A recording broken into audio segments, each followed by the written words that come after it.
3 लिहिणार, काय होईल C3H2O टेकन 3 टाइम्स. आता या ब्रॅकेटला आपल्याला 3 ने मल्टिप्लाय करावं लागेल, मग काय येईल C3H6O3. हा फॉर्म्युला या कार्बोहायड्रेट सोबत मॅच होतो का बघूया.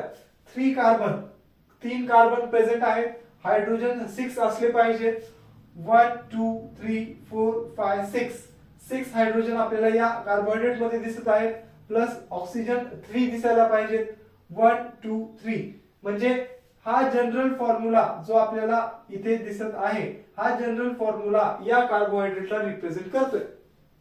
चला आणखीन खात्रीसाठी आपण या कार्बोहायड्रेटला पण चेक करूयात. यामध्ये पण कार्बनची संख्या किती आहे 1 2 3 कार्बन आहेत का, आहेत. हायड्रोजन 6 असायला पाहिजे.